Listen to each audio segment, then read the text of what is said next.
Acabo de recibir una llamada telefónica y creo que fue así para todos. Fue simplemente horrible. No podías asimilarlo y yo no podía asimilarlo. El sonido se corta bruscamente. Cuando la gente piensa en Paul McCartney, a menudo se imaginan a una leyenda con una sonrisa amigable, melodías pegadizas y éxitos atemporales que definieron a una generación.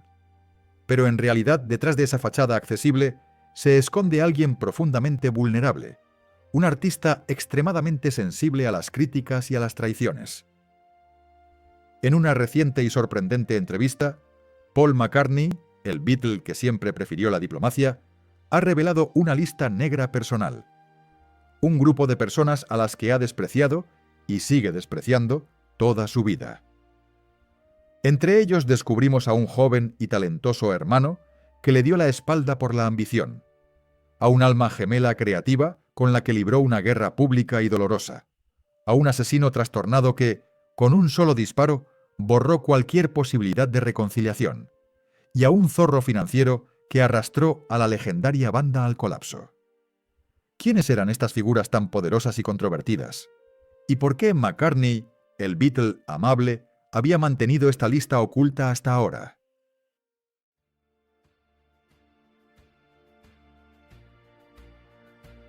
La lista negra de Paul McCartney.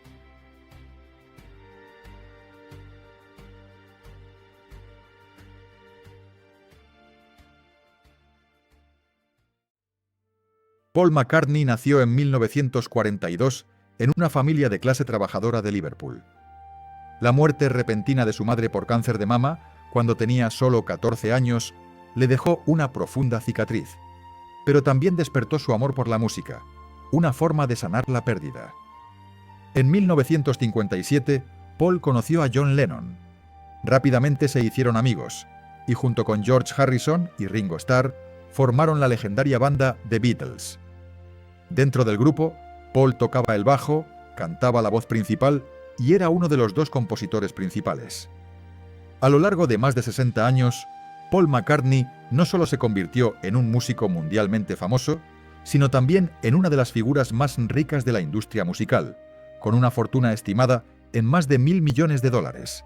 En 1997 fue nombrado caballero por la reina de Inglaterra. Sin embargo, detrás de ese éxito deslumbrante se escondían sombras profundas. Paul McCartney era famoso por ser difícil y un perfeccionista implacable, lo que a menudo obligaba a la banda a volver a grabar un pasaje docenas de veces hasta alcanzar su visión. Su rigor ayudó a los Beatles a crear obras inmortales, pero también generó un resentimiento creciente entre sus compañeros. Una vez, George Harrison salió furioso de una sesión de grabación mientras John Lennon se burlaba abiertamente de Paul en su mordaz canción ¿Cómo duermes? McCartney nunca ocultó su ambición. Quería ser visto como igual a Lennon, si no mejor. Ese impulso le valió la reputación de tener un gran ego y ser calculador. Si Lennon era el soñador y el rebelde, McCartney era el pragmático, centrado en los negocios y los derechos musicales. Este lado práctico le dio una carrera que perduró durante décadas, pero también lo convirtió en una espina en el costado de muchos colegas músicos. Para el público, Paul McCartney siempre ha sido el Beatle amigable. Pero detrás de los focos hay un hombre profundamente sensible y vulnerable a las críticas. Una vez, cayó en una profunda depresión, bebió mucho y a veces se sintió tan destrozado que ni siquiera podía escribir música. Estas cicatrices lo hicieron replegarse sobre sí mismo, y durante décadas rara vez habló de sus conflictos personales. Sin embargo, recientemente, en una conversación sincera con la prensa, McCartney ha admitido por primera vez que realmente tiene una lista de personas famosas a las que desprecia absolutamente. Esa lista, en sus palabras, no es nada menos que las heridas de su vida que nunca sanaron.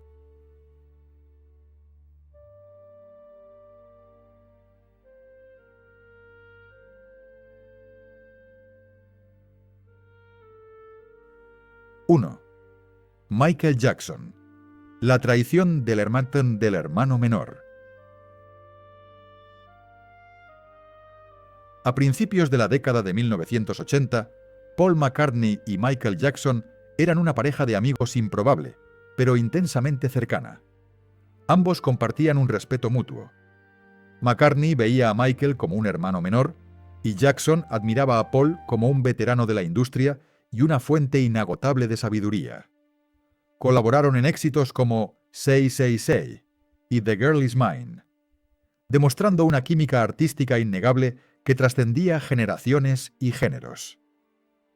Durante una de sus conversaciones, en un momento de confianza, McCartney compartió un secreto clave para el éxito duradero en la industria de la música: invertir en los derechos de autor de las canciones.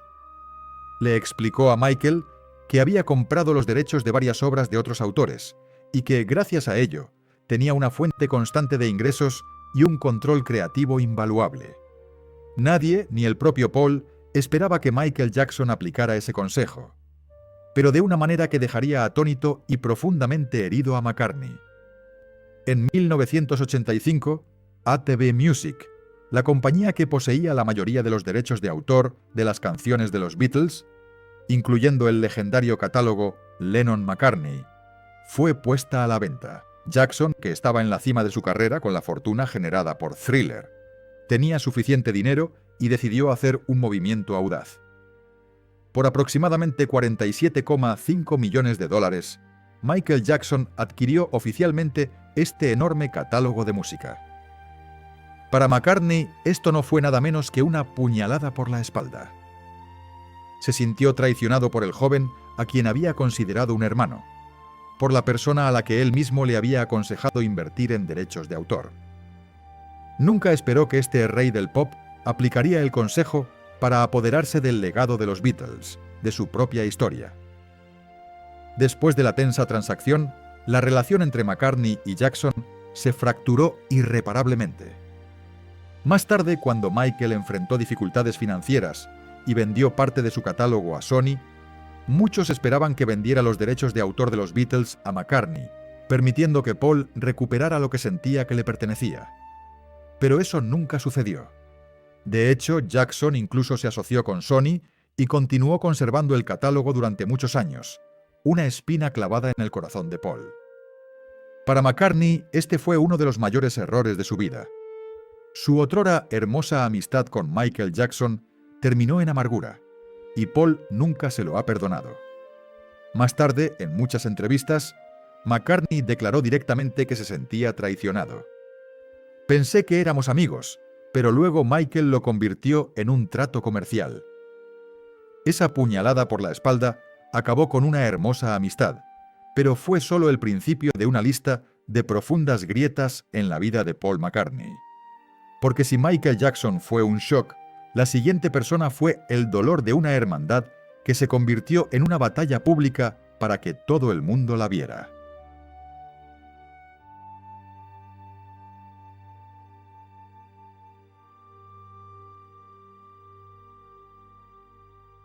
(2) John Lennon, de alma gemela a enemigo público en televisión en vivo. Paul McCartney y John Lennon. Sus nombres son inseparables, dos almas gemelas creativas que, contra todo pronóstico, escribieron juntos más de 200 canciones atemporales. La fórmula Lennon-McCartney se volvió icónica, aunque en realidad muchas canciones fueron escritas principalmente por una sola persona. Pero a partir de mediados de la década de 1960, la distancia entre ellos aumentó, alimentada por el resentimiento y las diferentes visiones del futuro.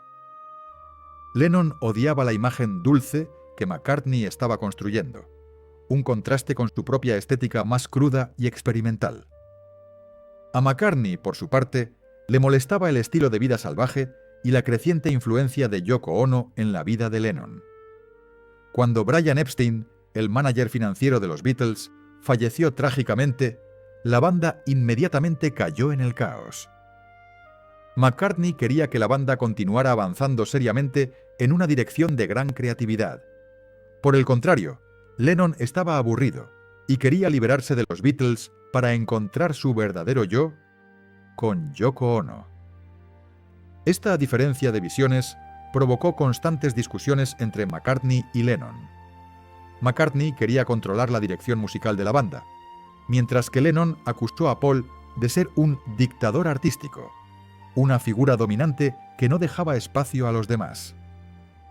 George Harrison incluso abandonó una sesión de grabación porque no soportaba las exigencias de McCartney. El conflicto alcanzó su punto máximo cuando los Beatles se separaron formalmente. McCartney demandó proactivamente a los demás miembros en los tribunales para disolver la empresa Apple Corps, buscando una separación limpia y la autonomía financiera y creativa. Lennon, sin embargo, vio esto como la traición definitiva. En 1971, Lennon, con la ayuda de Yoko Ono, escribió la demoledora canción How Do You Sleep en el álbum Imagine. En ella atacó directamente a McCartney con letras crueles. Lo único que hiciste fue Yesterday, en una alusión directa a la dependencia de Paul de su famosa canción, insinuando que ya no tenían nada nuevo que ofrecer. Paul estaba profundamente herido. Durante años mencionó esta canción repetidamente en entrevistas con amargura. Dijo que le dolía escuchar a John cantar eso, que era una herida que nunca sanaría. Después, McCartney también tomó represalias con canciones como Too Many People, que incluía un sutil golpe a Lennon y Yoko. You took your lucky break and broke it in two. Pero el destino es irónico y cruel. La burla aún resonaba mientras la posibilidad de reconciliación se desvanecía lentamente. Y luego, antes de que McCartney pudiera siquiera decir una palabra de perdón, un disparo en Nueva York le quitó la vida a Lennon para siempre, cerrando simultáneamente la última puerta a cualquier esperanza de reconciliación entre los Beatles. Y luego, antes de que McCartney pudiera siquiera decir una palabra de perdón, un disparo en Nueva York le quitó la vida a Lennon para siempre, cerrando simultáneamente la última puerta a cualquier esperanza de reconciliación entre los Beatles.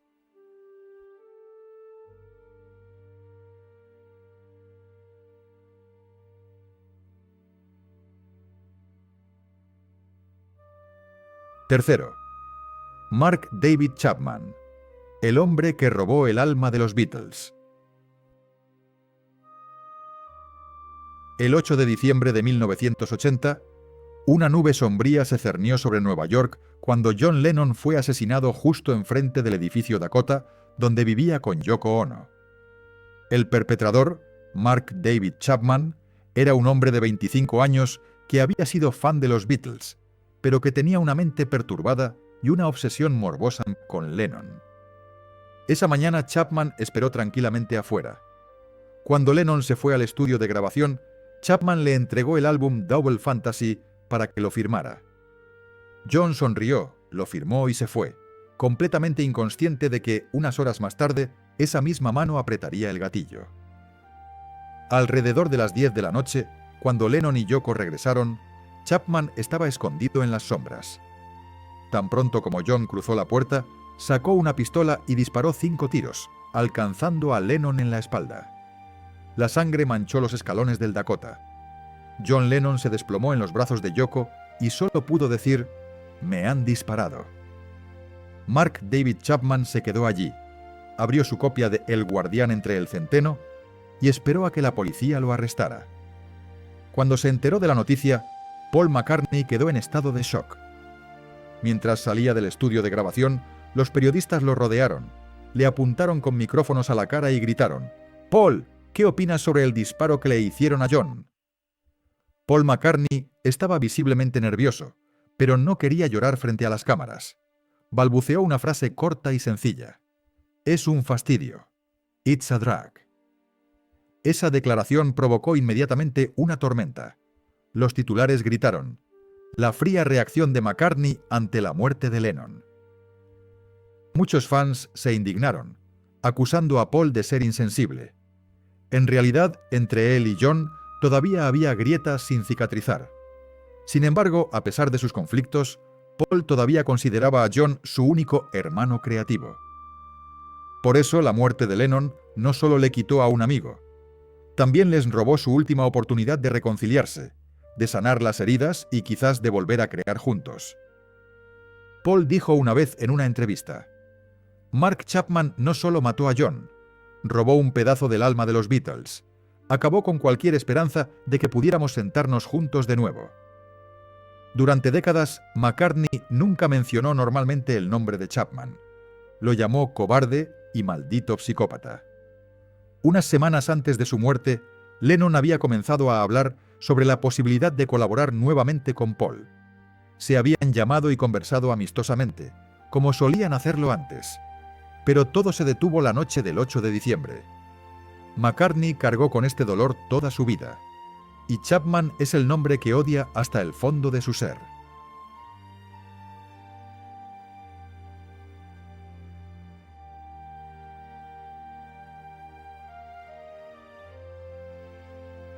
Cuarta, Yoko Ono.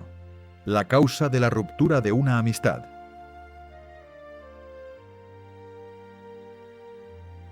Sin embargo, si Chapman fue quien apretó el gatillo, detrás de esa trágica cortina, hubo un nombre que siempre estuvo presente en cada debate sobre la separación de los Beatles.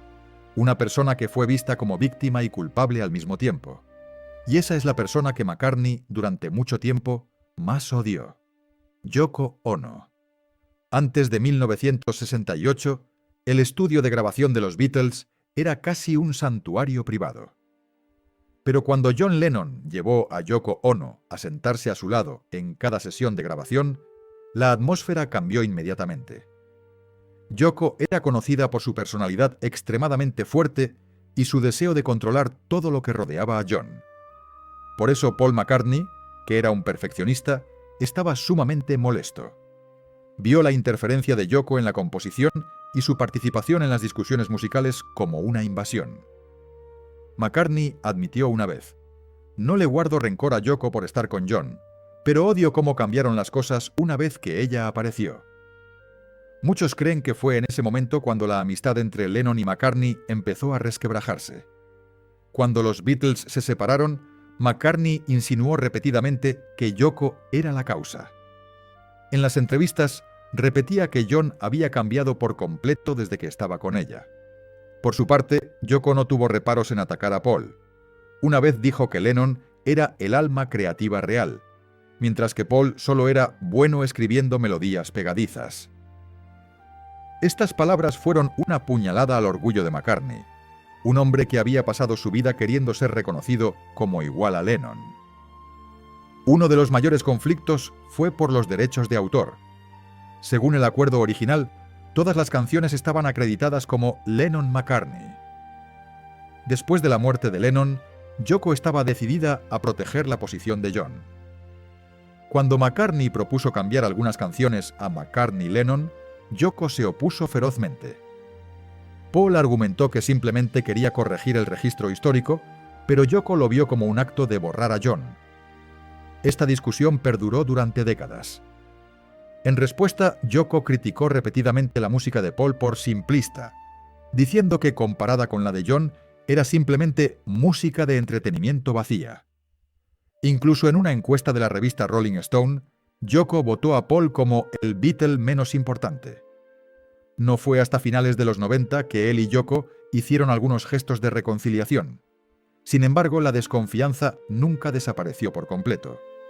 En una entrevista, McCartney dijo con un dejo de amargura: «No odio a Yoko, pero si no fuera por ella, los Beatles podrían haber permanecido juntos unos años más».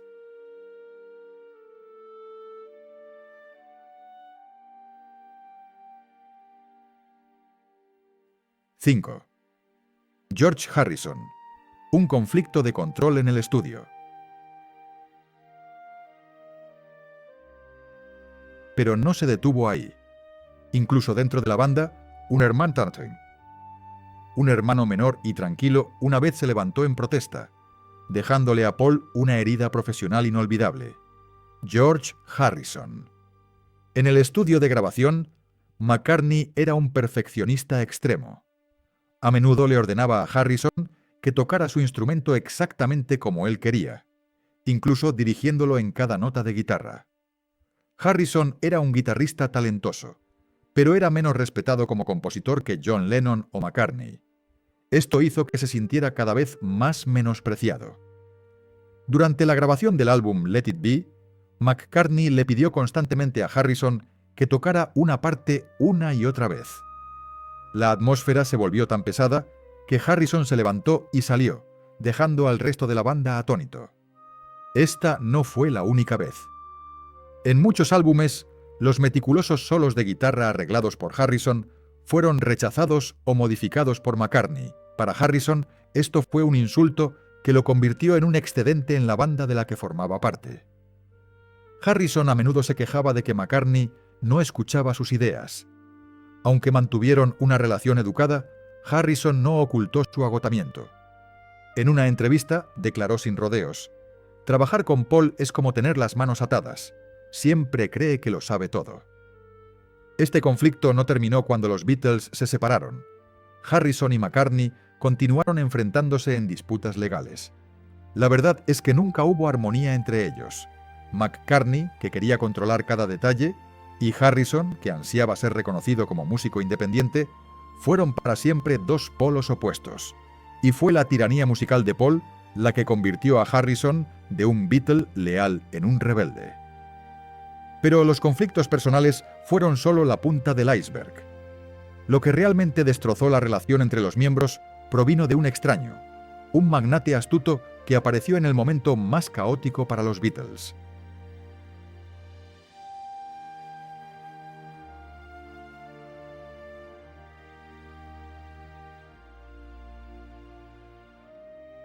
¡6!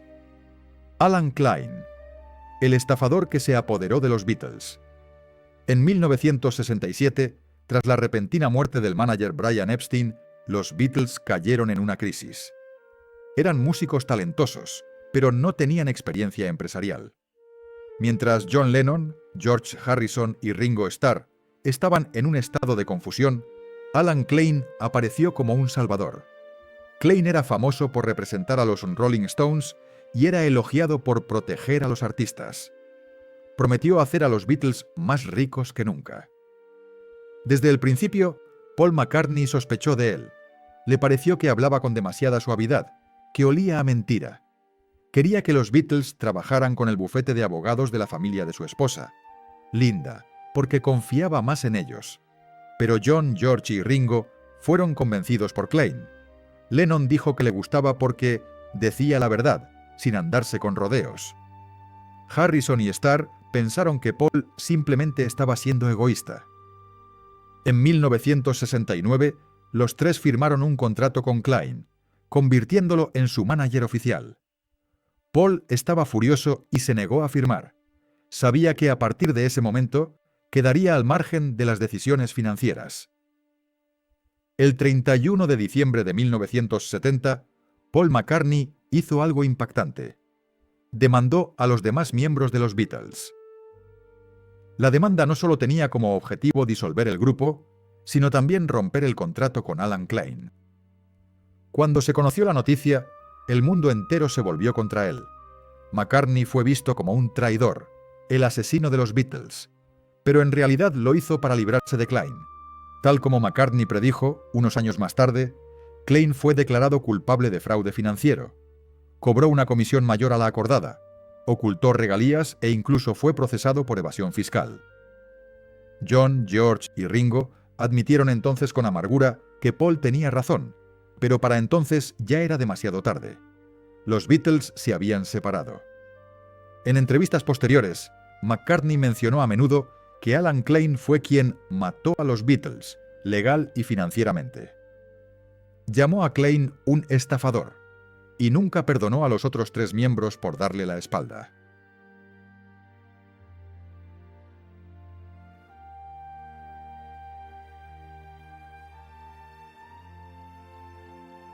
¡7! Phil Spector, el productor que arruinó Let It Be. Alan Klein separó a los Beatles con números en un papel. Pero después apareció una mano más despiadada, y esa persona convirtió el último álbum de los Beatles en una cicatriz controvertida. En 1970, los Beatles estaban al borde de la separación. El proyecto Get Back, que Paul esperaba que fuera un regreso simple y crudo a sus raíces, fue un caos. Cuando Alan Klein trajo a Phil Spector para rescatar el proyecto, todo se convirtió en un desastre. Phil Spector era famoso por su estilo de muro de sonido, donde la música era grandiosa y densa. Pero Paul no quería eso. Su canción The Long and Winding Road fue escrita como una balada privada, triste y suave. Sin embargo, cuando Spector tuvo en sus manos la canción, de repente la convirtió en un musical. Trajo una orquesta sinfónica completa, instrumentos de metal y un coro femenino, eclipsando la voz de Paul. Peor aún, algunas de las pistas vocales originales de Paul incluso fueron borradas. Cuando Paul escuchó la primera mezcla, se enfureció tanto que casi se volvió loco. Escribió una furiosa carta a Klein y a Spector. «Quitad las cuerdas, los metales, el coro y todas esas cosas ruidosas». Era su manera de gritar. «Habéis insultado mi canción». Pero todas sus peticiones fueron ignoradas.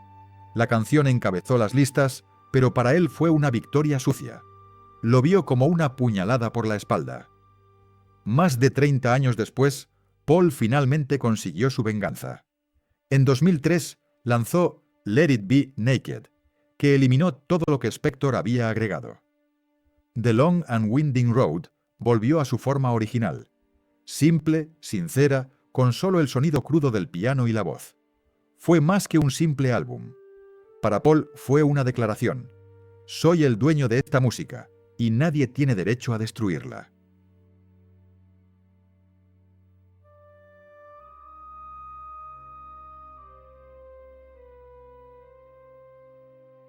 ¡8! Frank Sinatra, el hombre que se burló de Yesterday. Mientras las heridas musicales aún sangraban, otra bofetada, esta vez no desde el estudio, sino desde el hombre más importante del escenario estadounidense, llegó a su camino: Frank Sinatra. Al principio no había animosidad entre ellos. Para Paul, Sinatra era un símbolo de una era musical romántica y elegante que siempre admiró. Sin embargo, esta relación se fue deteriorando poco a poco. Sinatra criticó públicamente el rock and roll, calificándolo de un montón de basura para chicos rebeldes. Para Paul, que había ayudado a encender la ola del rock and roll en todo el mundo, esas palabras fueron como una ducha fría. El conflicto llegó a su punto máximo cuando Sinatra se burló sin rodeos de la canción Yesterday, una de las obras más sagradas de Paul. Frente a un público, Sinatra no dudó en calificarla como la canción más triste jamás escrita, e incluso ridiculizó su melodía. Al oír estas palabras, Paul se sintió increíblemente enojado y herido. No se quedó en palabras.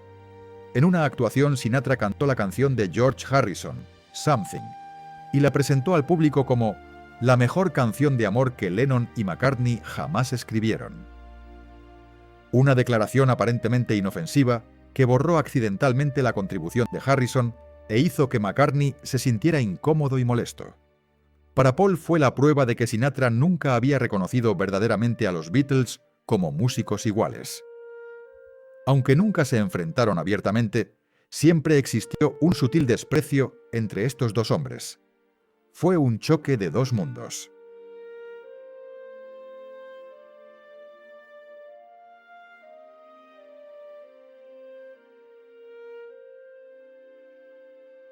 Las razones del silencio de McCartney. Pero, ¿por qué McCartney nunca reveló esta lista antes? No es porque le falte coraje, sino porque entiende que el precio que tendría que pagar sería demasiado alto. Primero, su imagen. A los ojos de millones de fans, McCartney es el Beatle amigable, el que trae amor y optimismo. Si un día se levantara y leyera una lista de sus enemigos, todo se derrumbaría. La gente ya no vería a un artista indulgente, sino a un anciano amargo y mezquino. Y McCartney, más que nadie, entiende que su imagen es tan importante como su música. Segundo, el poder de la prensa. McCartney ha vivido lo suficiente para comprender su poder destructivo. Una sola palabra equivocada puede convertirse en una tormenta mediática que dure meses. Si odiara públicamente a alguien, al día siguiente todos los titulares lo convertirían en una guerra entre leyendas. Para él, el silencio no es debilidad, sino la única manera de evitar convertir el dolor personal en diversión mediática. Y la razón más grande: El legado de los Beatles. Los Beatles no son solo una banda, son un símbolo de paz, amor y unidad. McCartney sabe que si odiara públicamente a Lennon, Yoko o incluso a George Harrison, la mítica estatua de los Beatles se rompería. Elige enterrar sus heridas para que el mundo pueda tener para siempre unos Beatles intactos en su memoria. En sus últimos años, cuando las luces del escenario se apagan, todavía quiere dejar una imagen para el mundo. Un artista con una guitarra, una sonrisa amable y melodías que transmiten la creencia de que el amor siempre vence al odio. Y quizás esa sea la verdadera lista de enemigos que Paul McCartney guarda en su corazón. No son los nombres de quienes lo lastimaron, sino la oscuridad, las heridas y el odio que eligió guardar, para que la música pueda contar el resto de la historia por él.